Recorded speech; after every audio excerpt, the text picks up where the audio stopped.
Good day, guys!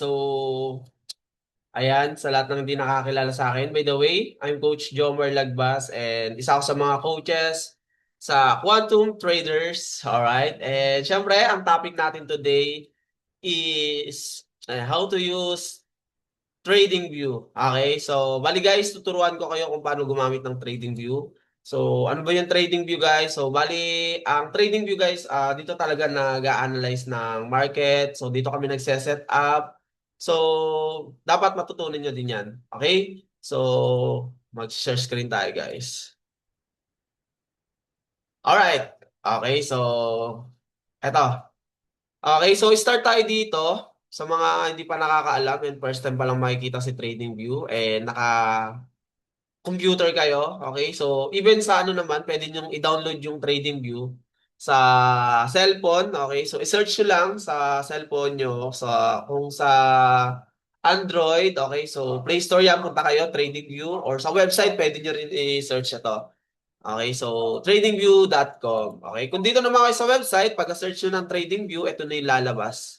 Okay, so, and syempre guys, okay, kailangan i-connect nyo yung email nyo dito sa TradingView para at least magamit nyo lahat ng pair like gold, okay, XAU, JPY, so para magamit nyo yung mga pair.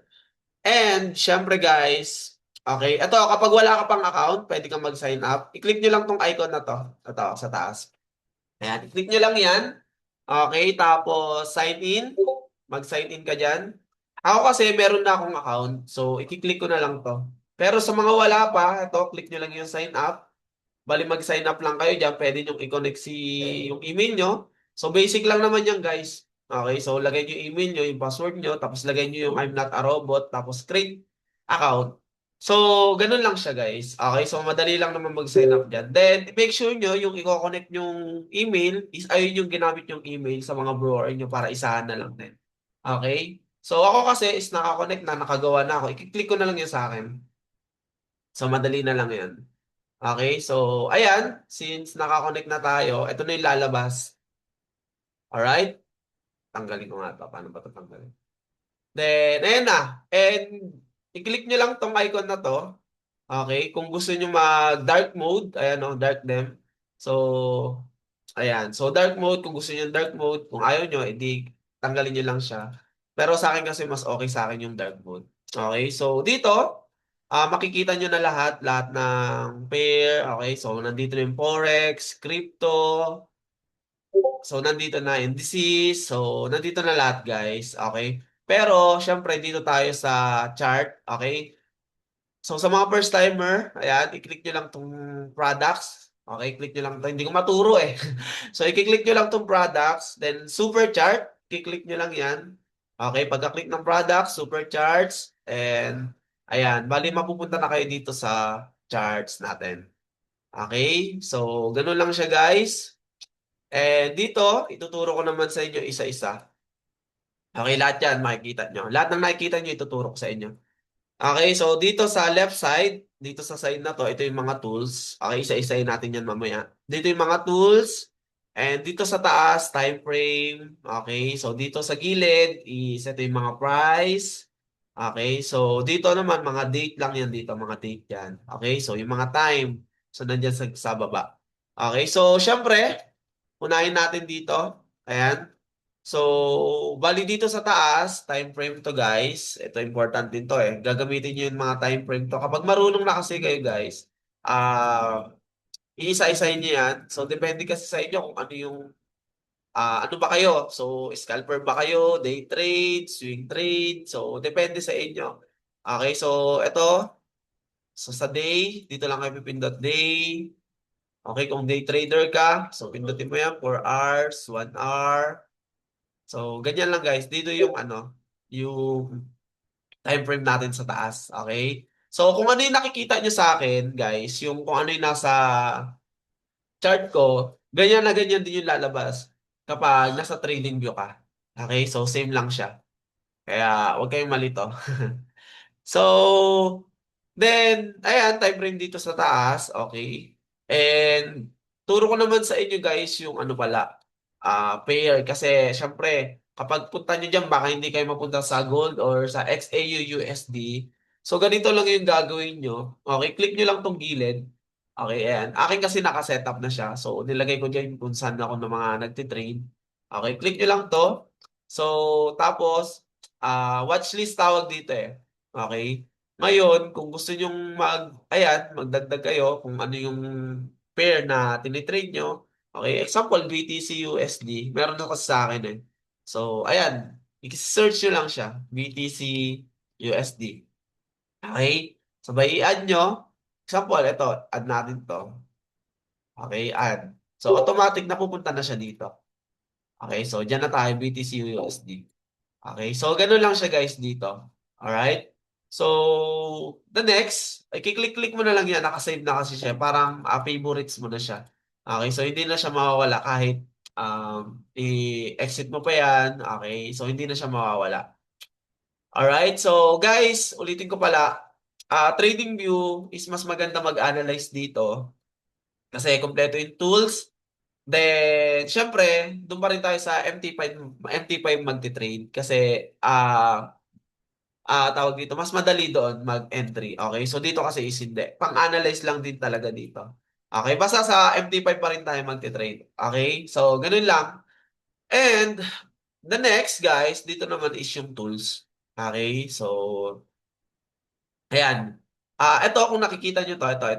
Ito yung mga favorite ko. Ito kasi yung mga madalas talagang ginagamit. Okay, so yung iba dito, hindi ko lang sure. Okay, so madami kasi yan. So hindi na nagagamit yan. Okay, so dito tayo guys sa lines. So itong trend line, kung makikita nyo, ito yung ginagamit namin. Example, gagawa tayo ng um, example, break of structure, 'di ba? So, ito yung ginagamit natin. Itong trend line na to. Ayan.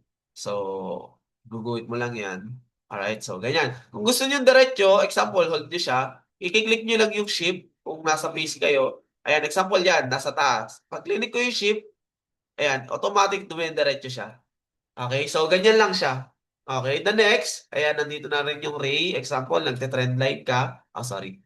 So, pwede mo siyang i-click. Okay, click mo siya dito. Back. Sabay click mo tong point na to. At least meron ka ng trend line. Okay, so, ayan, dire-diretso siya. Okay, so, ganun lang siya. Andito na lahat. Okay, so ray, input line, extended line. So, ayan, horizontal line. So, horizontal line guys, ginagamit ko rin to. Bali, pag clinic mo kasi to guys, automatic hanggang dulo yan. Okay, hanggang dulo siya. Dulo-dulo na siya. So, mas maganda rin siyang ginagamit sa higher time frame. Okay, na kung maglalagay ka ng mga key level. Okay, so, ayan, key level siya. So, binabalikan siya. So, maganda rin yan. Depende sa inyo guys kung paano niyo siya gagamitin. Okay, so paano ba siya, coach, paano ba ilagay sa ano? Parang nandyan na lang yung mga ginagamit ko. Bali guys, i-click nyo lang yung favorite. Example, itong ring, ginagamit nyo madalas. I-click nyo lang siya, ito, yung star, add to favorites. So, nandito na siya sa dulo. Okay, kung tatanggalin nyo naman siya, click nyo lang ulit yung star, so mawawala na siya. Okay? So, ayan, example, ito gusto nyo gamitin to, mga pattern. So, kung marunong na kayo, so pwede nyo siyang pag-aralan. Okay? So, pwede nyo siyang i-search kung para saan siya, ano ba yung cipher pattern, okay, head and shoulder pattern, ano po ba yun. So, pwede nyo siyang i-search, tapos pwede nyo siyang gamitin. Okay? So, eto, Fibonacci, andito yung mga Fibonacci natin guys. Anong PIM ba yung ginagamit nyo? Ano ba yung PIM na inaaral nyo? So, ito lang naman yung madalas, yung PIM retracement, kaya nandiyan siya sa favorite. Okay, so ganyan lang siya. So, depende sa settings ng Fibonacci nyo. So, pwede kayo magtanong, kasi ito lang sa akin. Okay, so ganyan, Fibonacci. Pwede kayo magtanong kay Coach Adi sa mga coaches, ano ba yung mga settings na ginagamit nila sa Fibonacci. Okay, so the next, ito, isa sa mga favorite natin, syempre, yung long position at saka short position. Okay, so example, to guys, huwag niyong gagayahin. Example lang naman to. Excuse. So, ayan, example, naglagay ako dito ng resistance, naglagay ako dito ng support. So, example lang to guys. Okay. Since ang market sa tingin ko aangat dito. Okay, so resistance na resistant siya and ang thinking ko bababa. So ang gagawin ko, okay, mag-short position tayo. Short, sell yan, ibig sabihin short, sell. Okay, so lalagay ako dito. So lalagay ako dito. Example lang yan guys ha. So ayan, dito siya. Okay? So, sa long at saka sa short. Okay? Kung maglo-long ka naman, okay, long, sa tingin mo aangat yung market. Okay? Sa tingin mo aangat yung market. Siyempre, mag-long position tayo. Okay? Long position. Okay? So, ganyan. So, ayan. So, ganun lang. So, ayan yung mga isa sa mga favorite natin pag nagsa-set up tayo. Okay? Pero, doon pa rin tayo magte-trade sa MetaTrader 5. Okay? The next, guys. So, ano pa ba yung mga nandito? So, ito lang, dalawa, long and short. Bali, nilagay ko na siya sa favorites natin. Ito sila. Ito yung dalawa. Nandito. Ayan, nandyan. Okay? Next. Okay, so, ito, mag-ano tayo. Baba tayo sa lower time frame para mas malawak. Wait lang. Ayun. Okay, so kung bali guys, dugis na ng chart nyo, pwede nyo siyang i-remove all. Okay, ayan o. Right-click lang kayo. Right-click, tapos remove drawing. So wala na lahat ng drawing nyo guys. Okay, wala na siya. Okay. So, ayun, example, ito pala guys, turo ko sa inyo to. Para saan ba tong mga to? Ito, isa to sa mga ginagamit ko rin. Okay, etong keep drawing. Kasi ito guys, sa tingnan nyo. Etong trend line na to. Di ba pag inangat nyo siya, pak, wala na siya. Hindi na siya tumutuloy. So, i-click nyo ulit. Pak, wala na. Pero pag clinic nyo etong pencil na to, tapos nilock nyo siya, ulitin natin, tutuloy-tuloy siya. Pak, sorry. Ano tayo? Pak, ayan. So, click lang siya. Ganyan. Yan. So, i-click nyo lang siya. Tuloy-tuloy na siya. Hindi nyo na kailangan balik-balikan. Okay? So, ganun lang. Oops. Ayan. Pwede nyo siyang ilock. Pero, pwede nyo namang gamitin to. Wait lang, re-remove ko lang siya. Pwede nyo gamitin to. Tutuloy-tuloy to, mas madali. Okay? So, ganyan. Example, gagawa kayo ng higher high, higher low. Okay? So, pwede nyo siyang gamitin. Example ito. Higher high, low. Yan. So, pwede nyo siyang gamitin. Okay? So, ganun lang siya. So, ang tawag dyan is a pat. Pat pala siya. Ngayon ko lang nabasa. Okay? And next, guys, ito, example. Marunong ka na, nagtuturo ka na rin. Ito yung text. Okay, so, example, BOS, ay, sorry. Nasaan ba't wala yung ano? Okay, so pwede nyo palitan yung kulay. White. Yan. Okay, so magte-text ka dyan. Pwede kang maglagay. Okay, ano yung lalagay mo? Pwede yan. So, ayan. Diba? Uptrend, downtrend. So, pwede siya. Okay, so ito lang yan yung text. Madali lang naman yan. And, ano pa? Ito guys. Itong rectangle, isa to sa mga nasa favorites natin. Kasi ginagamit ko siya sa mga support resistance din. Okay. So, example dito. Ito. Okay, so gagamitin natin yung rectangle guys ha. Ayan, so dito. Maglagay ko siya sa resistance. So, example yan. Naglagay tayo dyan. Sa buhay, pwede nyo rin siyang lagyan ng text. Double click nyo or one click tapos dito sa add text. For example, resistance or diba? Ano ba yung gusto nyo ilagay? So, pwede siya. Okay? So, ganun lang. Or, i-double click nyo siya. Tapos, dyan nyo ilalagay. Tapos yan. So, ganun. Okay? So, itong rectangle. So, kaya siya nandito sa favorites ko kasi madalas ko rin siyang ginagamit. Okay, so nilalagay natin yan sa mga support and resistance. Okay, so ganun lang. Delete ulit. Sorry guys. And next, etong magnet na to, so pwede nyo rin siyang gamitin, parang cheat mode din siya.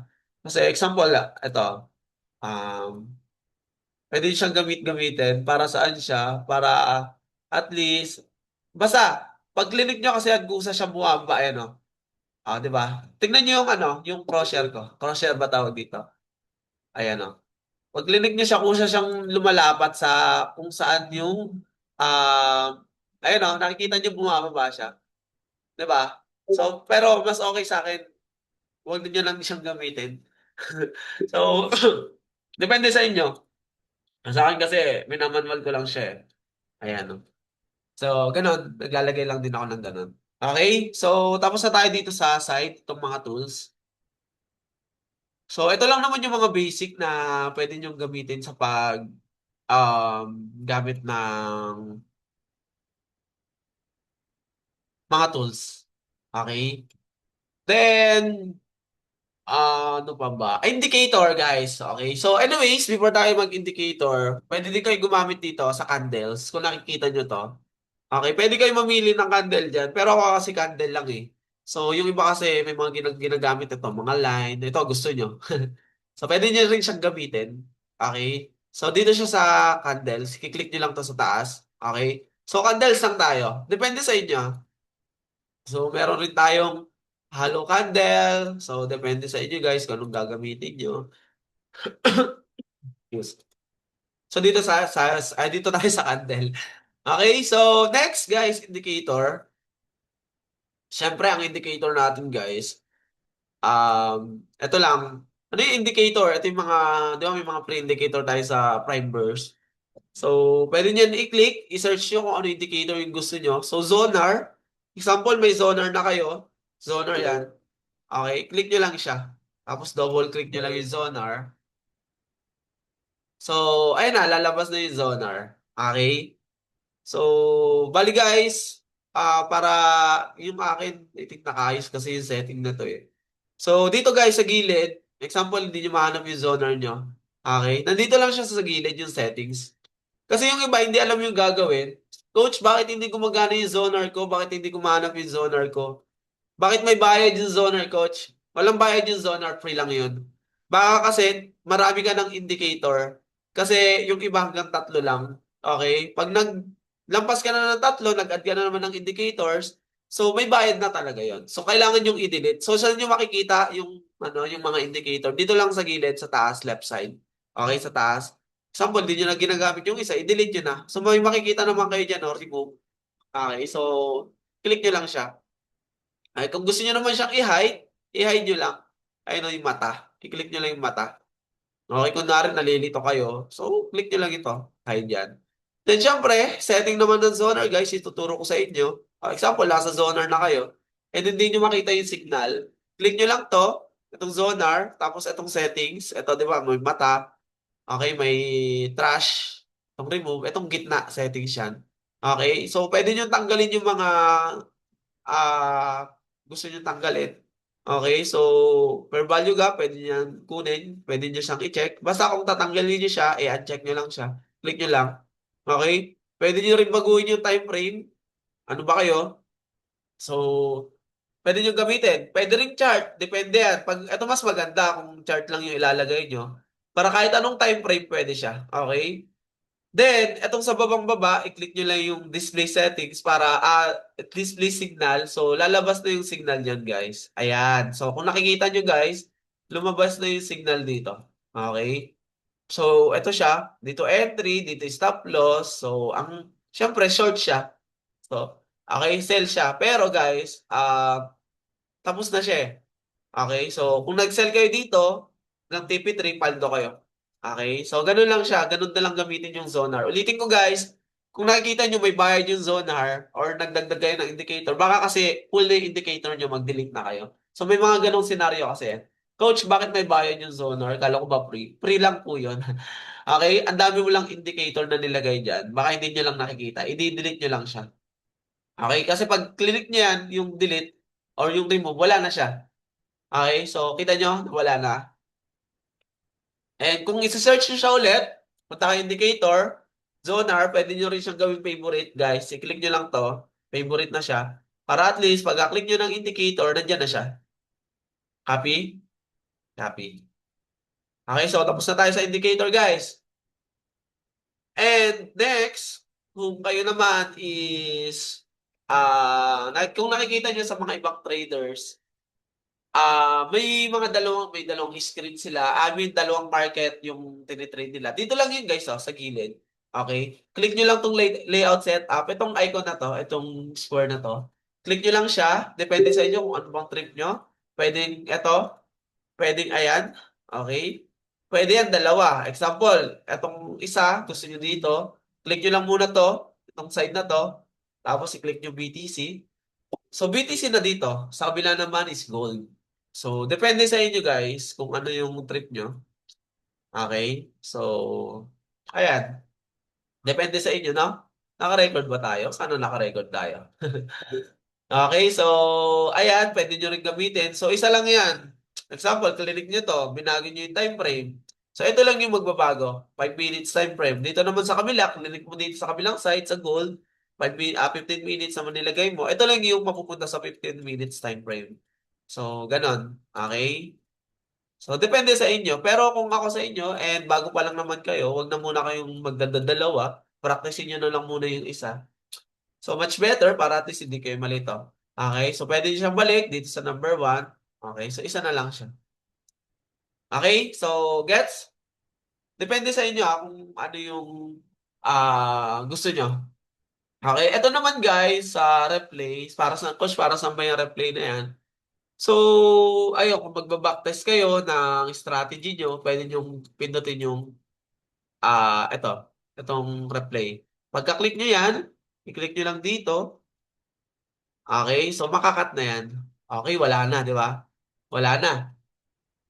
So, pwede kayong mag-backtest sa sarili nyong strategy. Ngayon, paano siya gagana? Coach, paano siya gagana? Ayan, i-click nyo lang tong play. Okay? Play nyo lang siya. Hanap kayo ng strategy nyo. Ito, pwede nyo times 10, times 7, times 5. So, ganun lang. Pero I think guys, ako kasi is naka-subscribe ako dito kay TradingView. Sa mga pre ata, walang ganito. So, kung gusto nyo mag-ganyan, pwede kayo mag-subscribe dyan.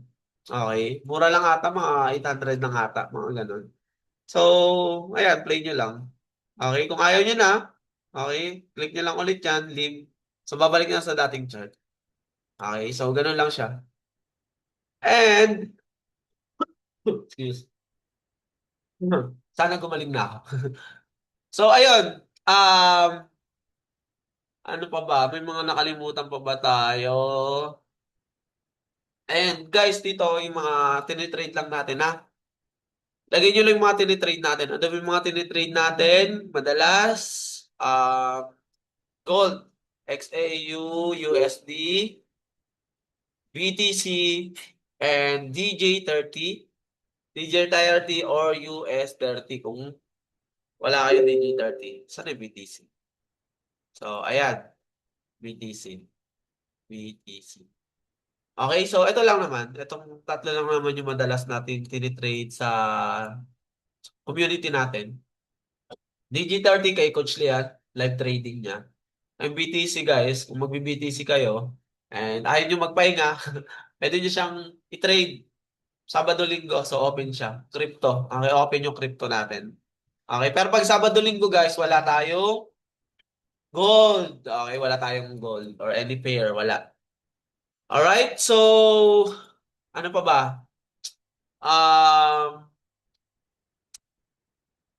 I think ayun lang yung mga basic natin na ginagawa dito sa TradingView. Okay, so dito lang tayo mag-a-analyze pero doon pa rin tayo sa MetaTrader 5 mag-trade. Okay, ito para saan ba to? Ando to guys, ando. Example, naglagay ka ng trend line dito. Naglagay ka ng trend line. Okay, ito palitan natin ng kulay. Guys, dito pala, pwede nyo siyang palitan ng kulay. Itong pencil, hanapin nyo lang. Pwede nyo gawing white. Pwede nyo gawing ganito. Pwedeng red. So, depende sa inyo. Okay? So, pwede nyo gamitin. Depende sa inyo. Okay? So, example, palitan natin ng white para mas kita siya. Example, aksidente mo siyang na-delete. Okay? Na-delete mo siya. Eh, hindi mo alam kung ano yung na-delete mo. Ang gagawin mo lang, i-undo mo siya. So, babalik na siya. Saan na yan? Ayan. Ando lang siya. Ito, yung arrow. Or, Control Z. So, babalik na siya. Okay? So, ganun. Bali guys pala, turo ko na rin sa inyo to. Nakalimutan ko. 10 minutes. Okay, example, maglalagay kayo ng, dito. Example, break of structure, diba? Ito dito, example dito. Ayan. And, pwede nyo siyang lagyan ng text. Okay, click nyo lang yan. Lagyan nyo yung BOS. Okay? So, ayan, pwede nyo rin palitan ng kulay dito sa text. Okay, so ganun lang. Then, pwede nyo siyang i-copy. Okay, pwede nyo siyang i-copy. Itong ginawa nyo, tapos paste, Control B. So, ganyan. Pwede kayo maglagay ng ganyan. Okay? So, ganun lang. Dito sa trend na to. Ayan. So, ganun lang guys. So, basic. Basic lang yung tinuro natin sa inyo. Okay? So, I think yun lang. Ulitin ko guys. Yung gagamitin yung email dito, dapat yun yung nakakonect sa broker nyo or sa Primeverse. Mas okay yun. Okay, para at least mas mabilis kayo ma-approve sa zoner natin and sa mga pre-indicator natin kay Primeverse. Okay guys, so kapag may mga question kayo about sa TradingView, pwede nyo akong i-direct message or sa mga coaches natin dito sa Quantum Traders guys, pwede kayo tanong para at least, di ba, mas matutunan nyo pa yung trading view. So, ganun lang naman eh. Basic lang naman yung mga kailangan natin and ito lang naman yung mga kailangan natin guys. Sa MT5 pa rin naman tayo magti-trade. Okay, so dito lang tayo mag-analyze kasi maraming tools dito. Yun lang guys, and tanong lang kayo. Kapag may mga question kayo, pwede nyo akong i-chat. So, Jomar Lagbas, yung name ko sa Facebook. Naka-verify yun. Okay, naka-meta-verify. Baka kasi mapunta kayo sa mga poser. Okay, so delikado na. Baka iba yung i-share sa inyo. Okay, so yun lang guys. Thank you so much and bye-bye.